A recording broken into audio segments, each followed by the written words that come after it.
لحظه احساس میکنم که نه پدر دارم نه مادر. من یک دیوانه آدم هستم. در بیرون چیزای بد کارا میکنم. من چرا مکتب نمیخوانم؟ این وضعیت مادر تک میبینی جگر خون میشی؟ چرا نمیشم کاکا؟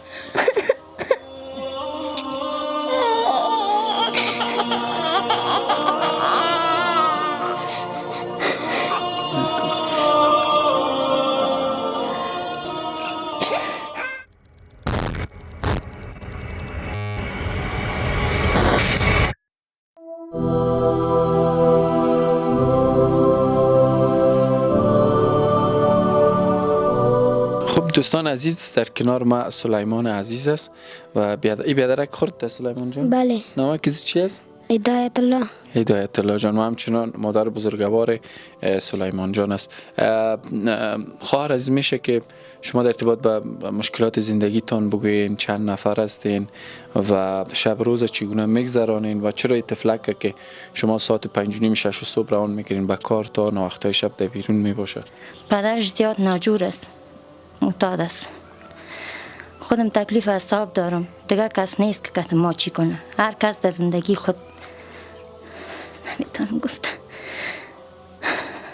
یعنی بر کمک کس نیست که ما کمک کنه. همی بچه کس که ما یعنی کار میکنم 20 روپا 30 روپا که کار میکنه میاره، اما یک تانان دو تانان بر ما میاره. دیگه کس نیست که ما کمک کنه.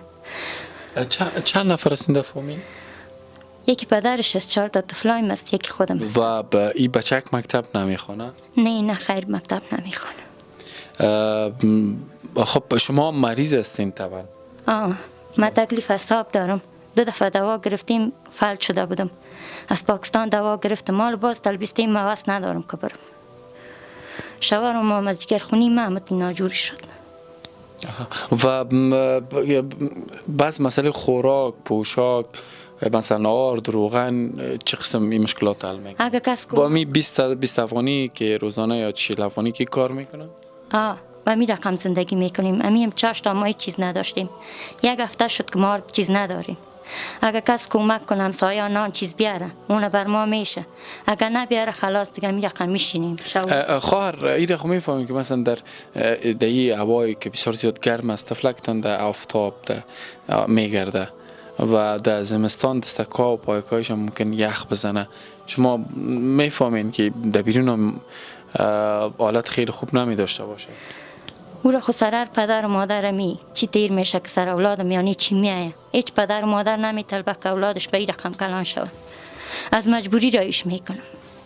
بدون از خدا دیگه کس نیست که ما کمک کنه. برتون شکایت میکنه؟ بعض اوقات شکایت کرده که گریان میکنه که از خانه ما برای هر صبح گریان میکنه که من کار نمیکنم، چرا دیگه اشتکار من مستی نمیکنم. مگم از مجبوری رایش میکنم کی که ما کمک میکنه.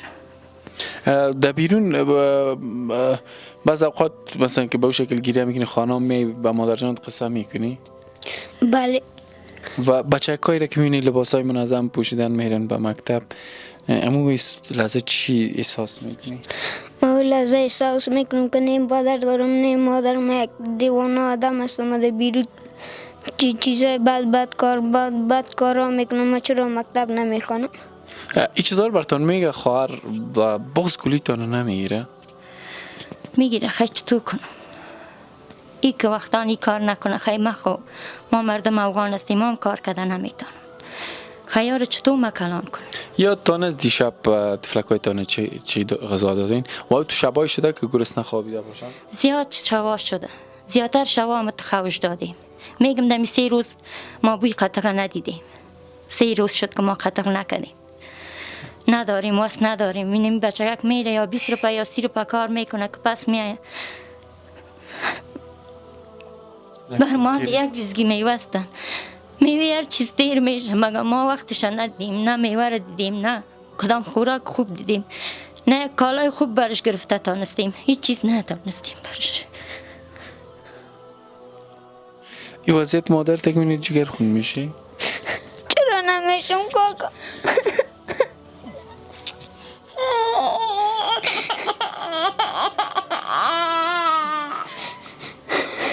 نکن.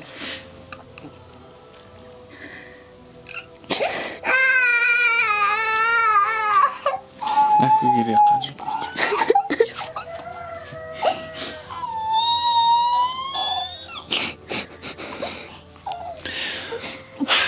انشالله که این مشکلات حل شود مادر بزرگوار. ما چی میتونیم که انشالله براتون کمک کنیم؟ چی درخواست دارین؟ فکر کنین که یک برادرتان، یک هموطنتان در کنارتان است، بخاطر از اینکه از ما دیگه بیرون امی 40-50 افغانی که کار میکنه دیگه به این کار شاقه دست نزنه. و اسم نامزی چی بود؟ جیکسن. بیا آفرین، قند کاکا بیا پالی ما بیش، ما به تو چاکلیت میتونم. آفرین، بیا بیا بیا ایچه که بشی آفرین. ما موبایل من رو بگی کتی ساتری که آفرین. خب خاله جون، خدا مشکلات تا حل کنه. واقعا دوستان عزیز، اشکای سلیمان عزیز هر دل سنگ را آب می سازه. خدا مشکلاتی خود دستی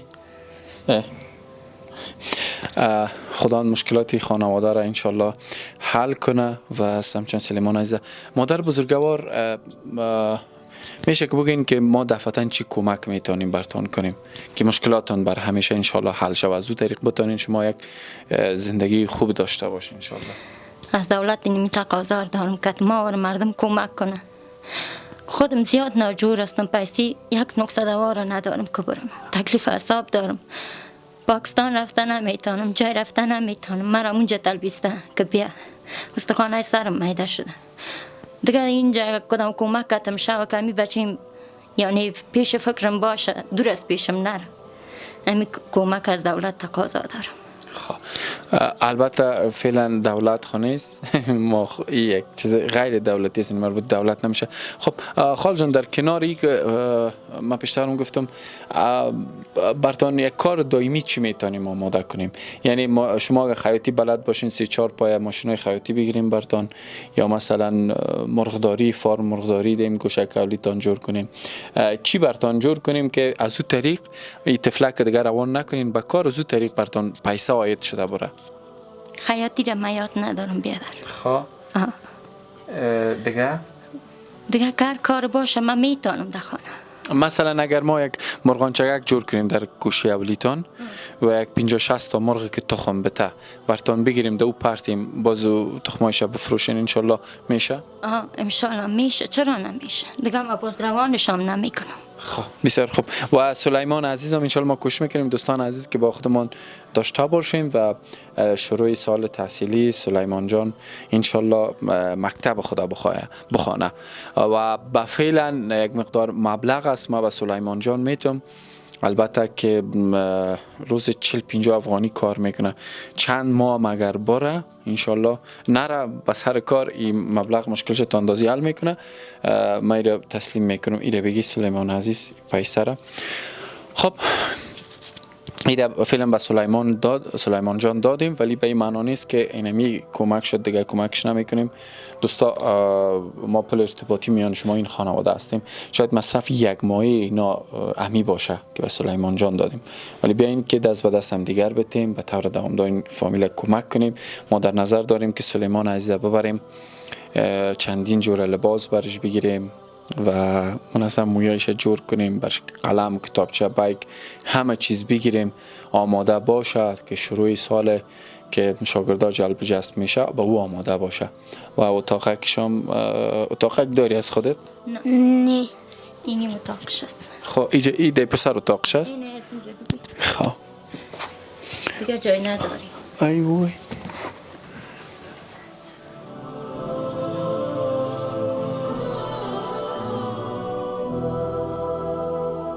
ما اگه بتونیم انشالله اتاقه که سلیمان جان رو جور کنیم. لینک مشاهده میکنین، شماره تماس در خدمتتان است. ما در کمال امانت در انشالله این رسالت انجام میدیم. خیر ببینید بیاده موفق باشید. بسیار زیاد تشکر که کمک که ما میکنین. ما هم نمیطلبم که اولادایم بیرا کلان شا، ما میطلبم که اولادایم تحصیل کنه، تعلیم کنه. مگم خدا روز سر من آورده، خدا اولاد دادیم، مگم پر از ارمان از این دنیا خاط رفت. زیاد ارمان دارم در دنیا، مگم یکیش خدا برام پورا نکرد. هر مان پشت کایم گریان میکنه که در پشت کوچه میه که برم ها میوه بی مگم پیش ما پیسه نمی باشه که برشان بگیرم. گریه نکنین مادر بزرگوار، الله متعال انشالله مهربان است.